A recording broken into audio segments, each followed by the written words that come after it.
영국의 모 방송국에서 수년 전에 청취자들에게 좋은 상품을 걸고 현상 문제를 냈습니다. 그 문제는 세상에서 가장 아름다운 것은 무엇일까에 대한 것이었습니다.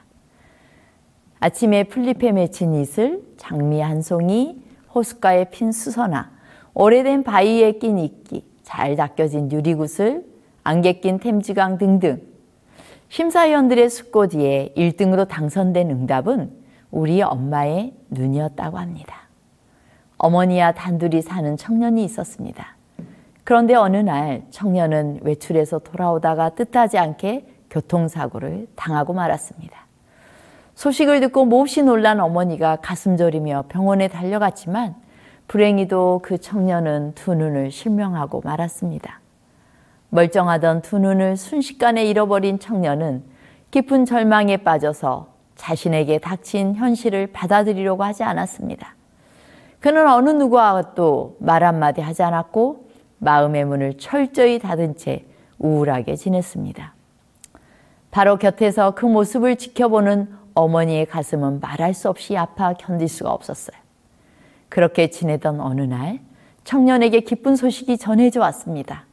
이름을 밝히지 않은 누군가가 그에게 한쪽 눈을 기증하겠다는 것이었습니다. 하지만 깊은 절망감에 빠져있던 그는 그 사실조차 기쁘게 받아들이질 못했어요. 결국 한쪽 눈만이라도 보아야 하지 않겠느냐는 어머니의 간곡한 부탁으로 이식 수술을 마친 청년은 한동안 붕대로 눈을 가리고 있어야 했습니다. 그때도 청년은 자신을 간호하는 어머니에게 앞으로 이렇게 어떻게 살아가? 투정을 부렸지만 어머니는 아들의 말을 묵묵히 듣고만 있었습니다. 며칠이 지나 드디어 아들은 붕대를 풀게 되었습니다. 그런데 붕대를 풀고 앞을 보는 순간 아들의 눈에는 굵은 눈물방울이 떨어지고 말았습니다. 그의 앞에는 한쪽 눈만을 가진 어머니가 애틋한 표정으로 아들을 바라보고 있었던 것입니다. 얘야, 두 눈을 다 주고 싶었지만 그러면 너에게 나의 장님 몸뚱이가 짐이 될 것 같아서. 어머니는 끝내 말을 잊지 못했습니다. 이것은 어머니만이 할 수 있는 위대한 일입니다. 누가복음 10장 30절로 37절의 말씀을 봉독하겠습니다.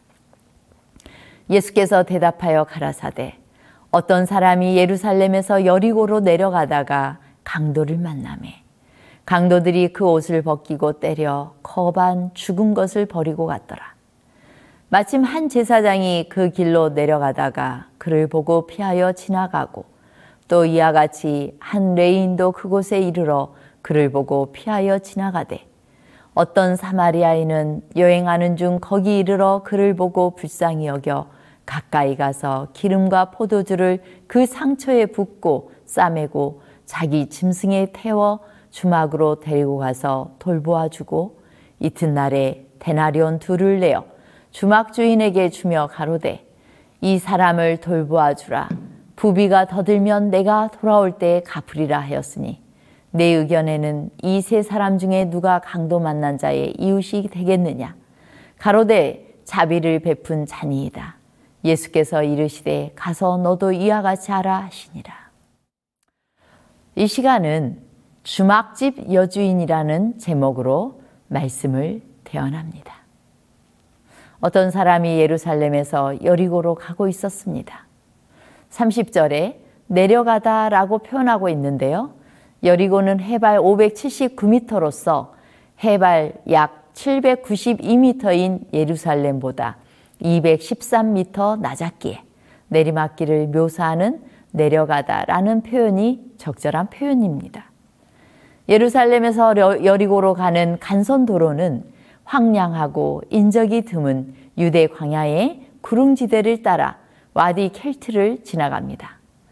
와디 켈트 지역이 갑자기 좁아져서 바위가 많은 협곡으로 진입하는 지점은 거칠고 험한 협곡으로 나 있었으며 이곳에는 강도가 횡행하여 때로는 난폭한 장면이 벌어지곤 했습니다. 예루살렘에서 여리고로 여행할 때 여행자는 유대 광야의 일부분을 지나갈 수밖에 없었죠. 이곳에서 한 행인이 강도의 습격을 받아 귀중품을 다 뺏기고 상처를 입은 채 거의 죽게 되어 길가에 쓰러져 있었습니다. 선한 사마리아인의 비유에는 세 부류의 인생들과 그들과는 다른 삶을 사는 한 사람, 그리고 그 한 사람을 돕는 사람이 등장인물로 나옵니다. 먼저 강도가 등장하죠.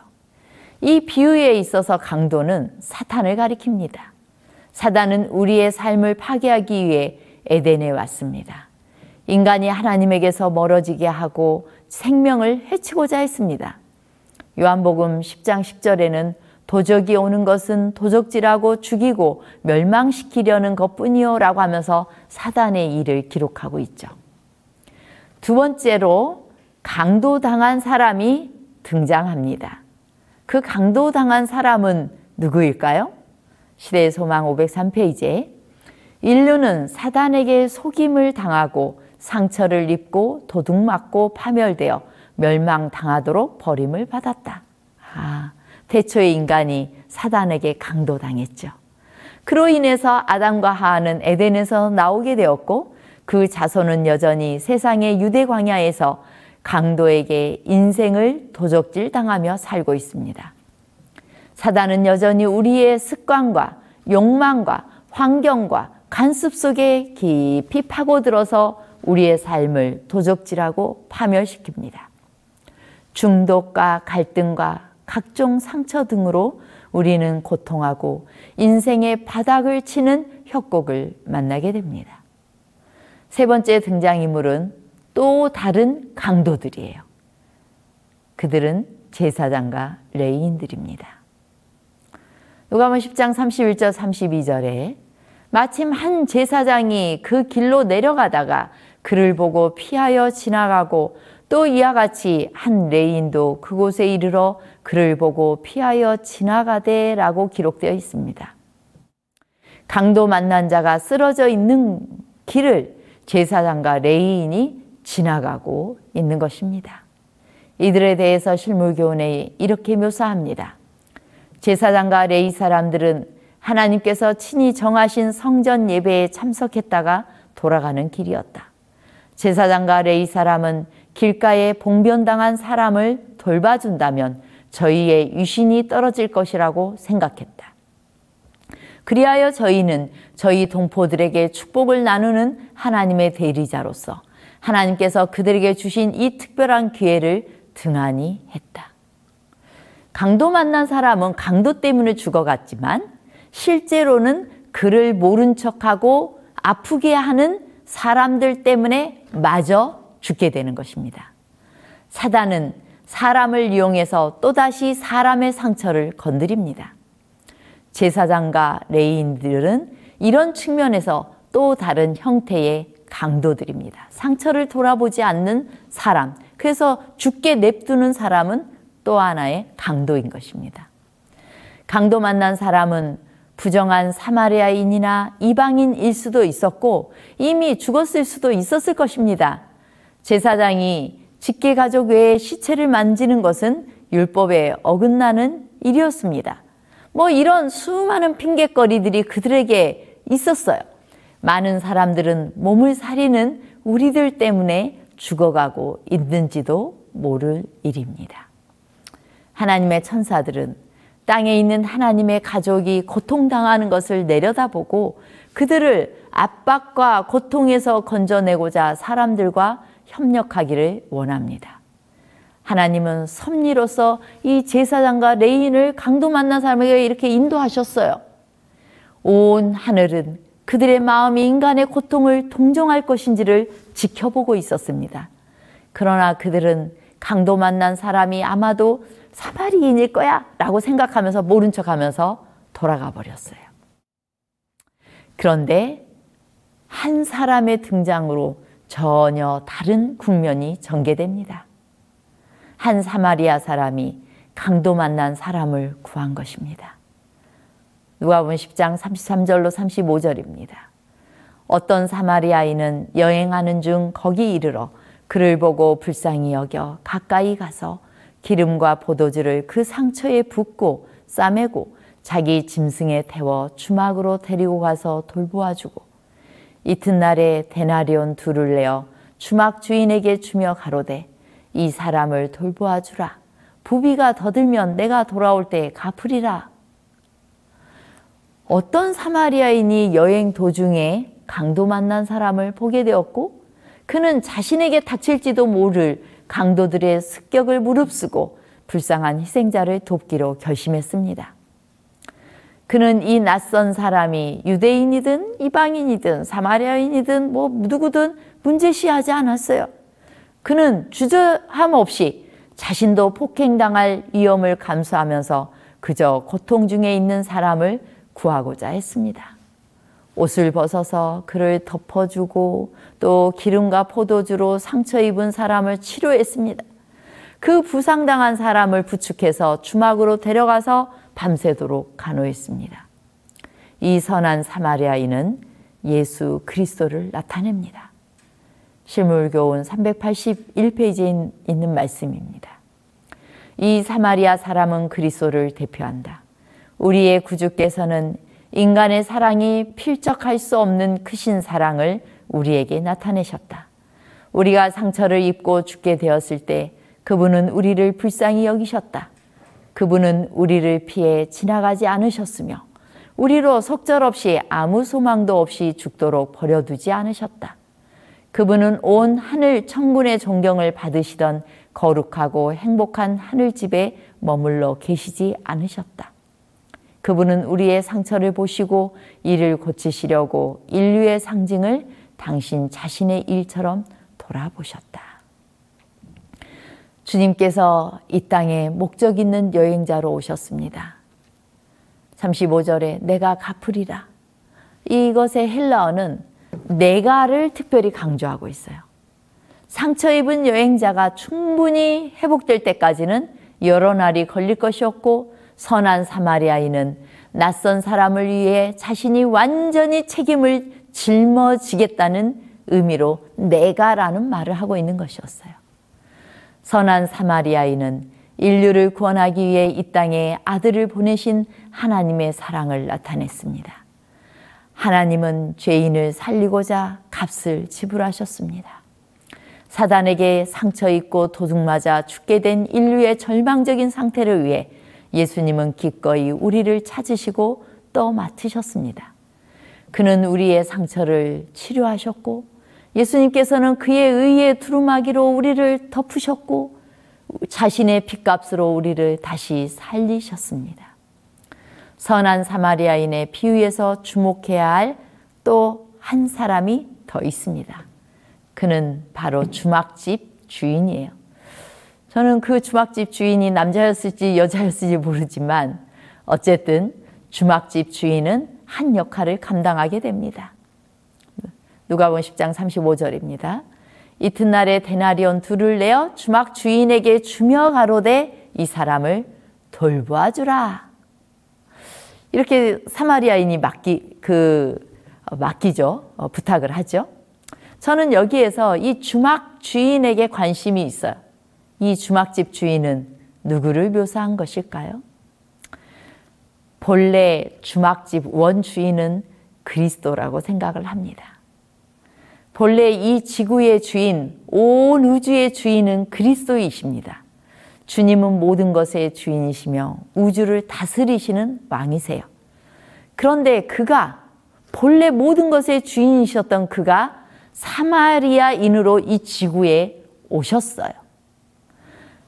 그래서 주인 행세를 하는 것이 아니라 그냥 나그네인 것처럼 이 땅에 오셔서 우리를 대신해서 짐을 짊어지고 있는 것입니다. 그분께서는 우리에게 당신이 받을 대우를 받게 해주시려고 우리가 받아야 할 대우를 기꺼이 받으셨어요. 주님께서는 이 땅에 강도당한 우리의 자리에 인간으로 임하셨습니다. 우리의 죄를 대신 지시고 십자가에 죽으심은 사탄의 강도짓으로 쓰러진 인류의 죽음 자리에 당신을 포갠 사건이었어요. 우리가 침례받을 때 로마서 6장에서 그리스도와 합하여 죽는다고 표현하고 또 합하여 장사되고 합하여 다시 부활한다고 표현되는 것과 같이 예수님은 우리와 합해지셨어요. 시대의 소망 25페이지 말씀입니다. 그리스도께서는 우리로 당신의 받으실 만한 대접을 받게 하기 위하여 우리가 받아야 할 대우를 받으셨다. 그리스도께서 당신과 아무 상관이 없으신 우리의 죄를 인하여 정죄함을 받으신 것은 우리로 우리가 아무런 공헌도 한 바 없는 당신의 의로 의롭다 하심을 받게 하시기 위함이었다. 구주께서는 우리 인성을 취하심으로 결탄코 끊어지지 않을 줄로 자신을 인간에게 붙들어 매셨다. 그는 영원한 시대를 통하여 우리와 연결되셨다. 하나님께서 독생자를 주신 것은 우리의 죄를 담당하시기 위해서뿐만 아니라 속죄의 제물로서 죽게 하시기 위함이었다.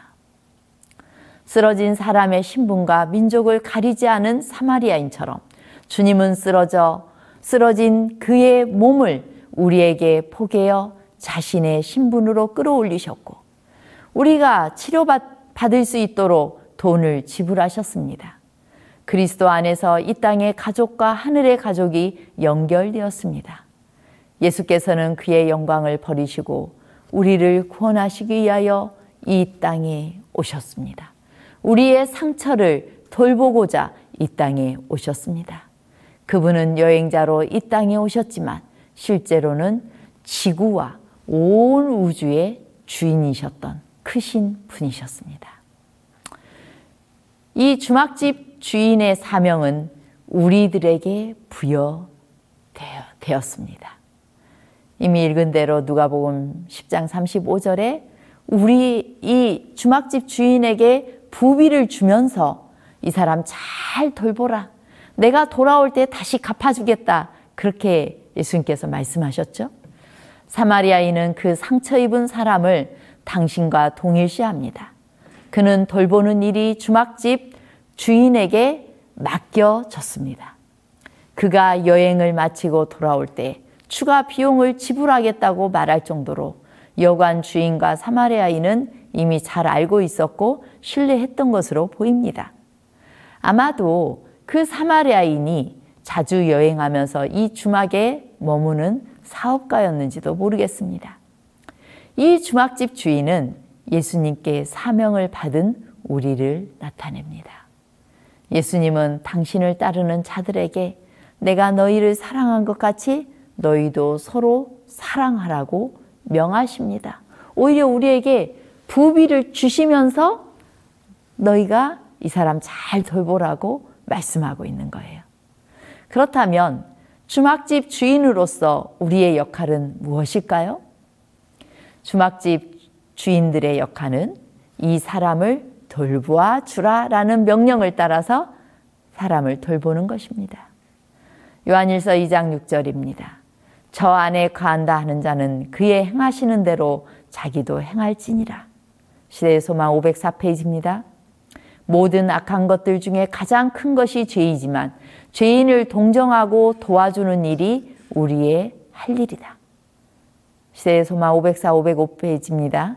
수없이 많은 사람들이 인생의 큰 투쟁에서 용기를 잃고 낙담해 왔다. 그러나 이때 한마디의 친절한 격려의 말을 들었더라면 그들은 승리할 힘을 얻었을 것이다. 우리는 고통하는 영혼에게 하나님께서 우리를 위로하시는 그 위로를 나누어 주려고 노력함 없이 결코 그대로 지나쳐서는 안 된다. 특별히 교회의 여성들은 이 시대의 주모들입니다. 우리는 무엇을 해야 할까요?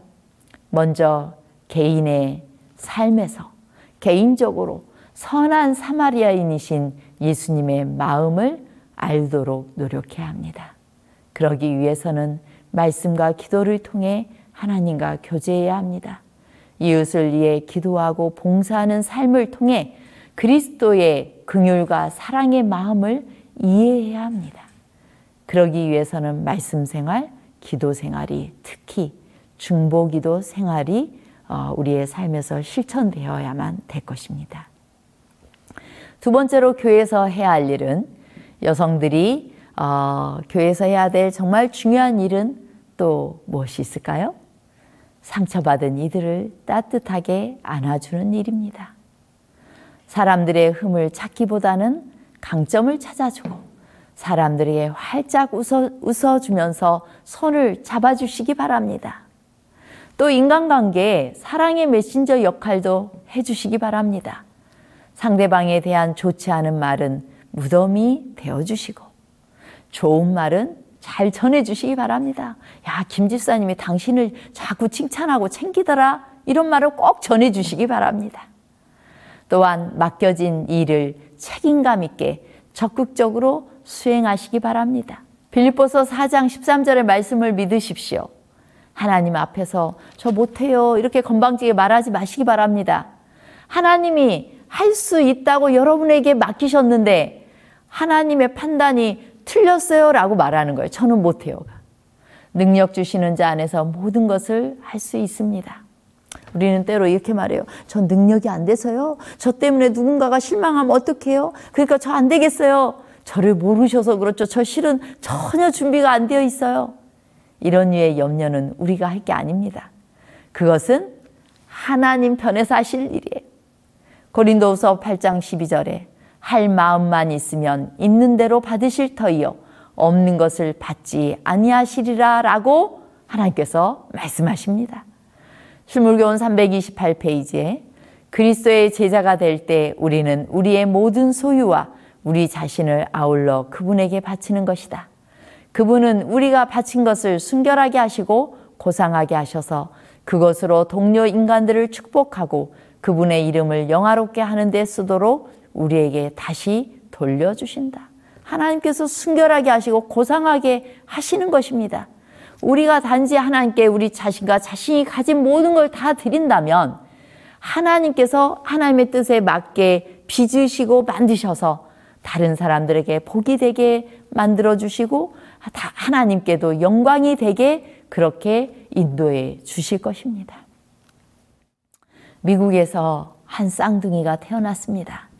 그런데 쌍둥이 중에 한 아기가 심장에 치명적인 결함이 있는 상태로 태어났어요. 의사들은 이 아기가 오래 살 수 없다고 했습니다. 예상대로 며칠이 지나면서 그 아기가 죽음의 검은 그림자가 그 아기에게 보이기 시작했어요. 그때 한 간호사가 의사에게 제안했어요. 선생님, 혹시 이 쌍둥이를 하나의 인큐베이터 안에 함께 있게 하는 건 어떨까요? 치료에 도움이 될 것 같아서 제안해 봅니다. 그 제안은 사실상 규정상 불법이었어요. 하지만 의사는 일리가 있다고 생각하고 그렇게 해보자고 했습니다. 그래서 쌍둥이는 한 인큐베이터 안에 나란히 눕게 되었어요.